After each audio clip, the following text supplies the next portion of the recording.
মমতা বন্দ্যোপাধ্যায়, অভিষেক বন্দ্যোপাধ্যায় সিদ্ধান্তের উপর দল চলে এবং তাদের সিদ্ধান্ত প্রত্যেকের কাজ করাটাই প্রত্যেকটি দলের সঙ্গে সে কাজ। না, আমি জানি উনি একটা মেম্বার হয়েছেন, এটাই শুনলাম যে 6 জন ছিল, একজন 7 জন মেম্বার বাইরে।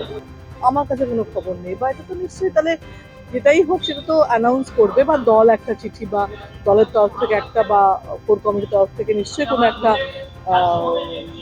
প্রেস মিট বা কিছু একটা যাবে। হ্যাঁ, সেই জন্য হয়তো কেন খারাপ হচ্ছে, কি করছে এরা, সেটার জন্যই তো আজকে বুথ সভাপতিদের ডাকা হয়েছে। এবং সারা বীরভূমে এত ভালো রেজাল্ট হয়, রামপুরহাটে কেন খারাপ? উন্নয়ন তো সব জায়গায় হচ্ছে, এবং যে যা সুযোগ সুবিধে সরকারের থেকে পাচ্ছে, যা এমপিলার থেকে পাচ্ছে, যা এমএলএ সব যেখানে সবাই পাচ্ছে, এখানে ওটাই পাচ্ছে, বেশি কম কোনো ইয়েই নয়।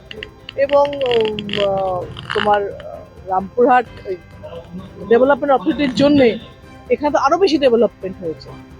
এটা তো মানে হিসেব বলছে, মানে আমি দলের সাংসদ হিসেবে না, তোমরা এখানে থাকো এবং দেখছো যে যেহেতু এখানে ডেভেলপমেন্ট অথরিটি হয়েছে, সেহেতু অনেক বেশি কাজ করতে, তারাপীঠ মন্দিরে কাজ করা গেছে, রাস্তাঘাটে কাজ করা যাচ্ছে।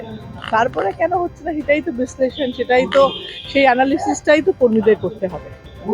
দেখা হয়নি, এরকম মিটিং হয়নি একসঙ্গে, আজকে এটা দেখা হতো। কাজল শেখ বলতে পারবে, কাজল শেখ বলেছে এটা, কাজল শেখকে ক্লিয়ারিফাই করা ওর দায়িত্ব, অনুব্রত মণ্ডল যা বলবে তার ক্লিয়ারিফাই করার দায়িত্ব, ওর মাঝখানে আমাকে ঢুকিয়ে লাভ নেই। কিন্তু দল করতে গেলে যাই দ্বন্দ্ব থাক না কেন ভেতরে বাইরে, সেটা আলটিমেটলি দলের স্বার্থে সবার সম্পর্কই ভালো হয়।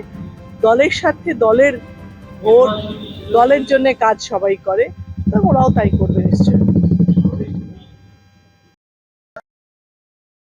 দ্য সহজ পাঠ, সহজ কথা, সঠিক তথ্য।